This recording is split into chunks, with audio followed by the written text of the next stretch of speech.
বাচ্চা জন্ম দেওয়া, তাদেরকে রক্ষা করা, তার প্রোটেকশন দেওয়ার জন্য না ওদিকে তাকে 50টা লোক ফুটপাতে থাকবে, তার জন্য 50,000 লোকের আপনি অসুবিধা করতে পারেন না, তাই না? এই জন্য অনেক জায়গা আছে, তা বলে ফুটপাত নয়। ফুটপাতের মধ্যে কেন হবে? আজকে আপনি চিন্তা করুন, কেউ যদি স্টোভ জ্বালিয়ে রান্না করে আর আপনি বাচ্চাকে নিয়ে যাচ্ছেন, আপনার বউ তখন হুড়মুড় করে স্টোভের উপর পড়লো, গরম দুধ পড়ে গেল, বড় বড় ফসকা হলো, তার লাইবিলিটি কে নেবে?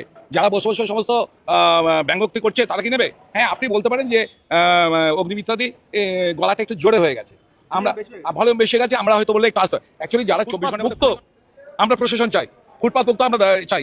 আপনি ফুটপাতে 10 জনকে বসিয়ে দিলেন তৃণমূল রাজত্বে, তাদের কাছে তোলা তুলছে, তার কমিশন সাইফারিং সিস্টেমে উপরে যাচ্ছে। এই জিনিস কতদিন চলবে? কেন চলবেই বা কেন?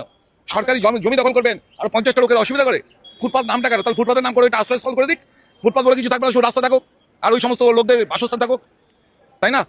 মানবিক, তাই না? এটা যদি আপনি বলতে পারতেন ঘুমিয়ে রয়েছে রাস্তাতে, সে তাকে পুলিশ দিয়ে তাড়িয়ে দেওয়া হলো, তখন আপনি বলতে পারতেন একটা মানুষ ঘুমাচ্ছে, তাতে কেন? এটা তো ফুটপাতে আগুন জ্বালানো মানে ও যে বাচ্চাটার জন্য চালাচ্ছে তারও বা নিরাপত্তা তো ঠিক হবে না, সেও তো হুমড়ি খেয়ে পড়তে পারে স্টোভটার উপর। বাস্তব জিনিসটা বাস্তব বাড়তে হবে, শুধু মিডিয়াতে কচকচানি করলে হবে না। আমি অগ্নিমিত্রাদি বা যে কোনো লোকের করছি না, ফুটপাত মুক্তিকরণের কাজে যে এগোবে আমি তার সাথে আছি, পরিষ্কার কথা।